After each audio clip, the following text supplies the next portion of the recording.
আমরা এই মুহূর্তে এমন একটা বাড়ির সামনে দাঁড়িয়ে আছি যে বাড়িতে এই মুহূর্তে জরাজীর্ণ, কিন্তু এখানে থাকতেন একজন রাজা, যাকে সবাই ভালোবেসে রাজা বলে ডাকতেন। কারণটা হচ্ছে তিনি স্বাধীনতা সংগ্রামী যেমন ছিলেন, পাশাপাশি ভারতবর্ষের শিক্ষা জগতে তিনি অসাধারণ অবদান রেখে গেছেন। হ্যাঁ, আমি কথা বলছি রাজা সুবোধ মল্লিক সম্পর্কে, যিনি কিনা এই বাড়িতে একসময় শ্রী অরবিন্দকে রাখতেন এবং এই বাড়ি থেকেই বন্দে মাতরম পত্রিকার সম্পাদনা করতেন ঋষি অরবিন্দ। এবং রাজা সুবোধ মল্লিকের নামে স্কোয়ার রয়েছে, তাছাড়া গড়িয়ার দিকে রাস্তা রয়েছে। তার সম্পর্কে আমরা একটু জানবো কুণাল গুহর কাছ থেকে।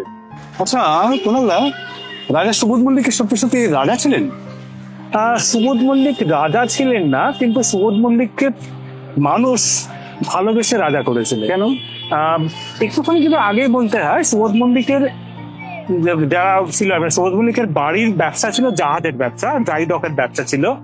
এবার সুবোধ মল্লিক তিনি তো স্বাধীনতা আন্দোলনে ভীষণভাবে জড়িত ছিলেন। উনি 1900 সালে লন্ডনে যান, তারপরে বাড়ির কোনো সমস্যার জন্য ওনাকে 1 বছর বাদে ফিরে আসতে হয়। ফিরে এসে ভীষণভাবে জড়িয়ে পড়েছিলেন স্বাধীনতা আন্দোলনে। এই বাড়িতে আপনি যেন আগের বার বলছিলেন যে ঋষি অরবিন্দ বহুদিন এখানে অরবিন্দ ঘোষ ছিলেন এবং তার পৃষ্ঠপোষকতায় বন্দে মাতরম পত্রিকা তৈরি হয়। এবং আমাদের দেশের শিক্ষা ব্যবস্থায় সুবোধ মল্লিকের মস্ত বড় অবদান আছে।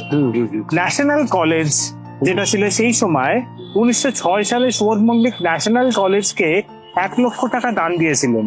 সেই সময় 1 লক্ষ টাকা, কয়েকশো কোটি টাকা। এবং সেই কারণে তখন তাকে মানুষ বলেছিলেন রাজা।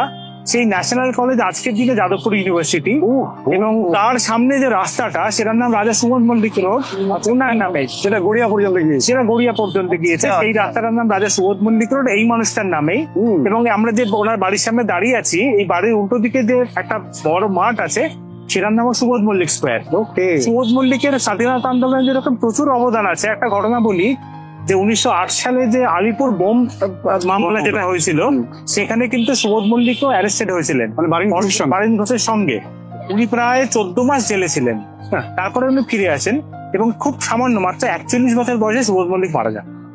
এবং তারপরে এই বাড়িটা একটা ওনাদেরই শরিক, তারা ক্যালকাটা ইউনিভার্সিটিকে দান করেছেন, কিন্তু কিছু আইনি জটিলতার কারণে সেটা সম্পূর্ণ হয়ে উঠতে পারেন, যেই ফলে আজকে এই অবস্থা বাড়িটার। এটা একটা বিপজ্জনক বাড়ি বলে পৌরসভা এটাকে ঘোষণা করেছে। এটা প্রচুর ইতিহাসের সামিল, প্রচুর ইতিহাসের সাক্ষী।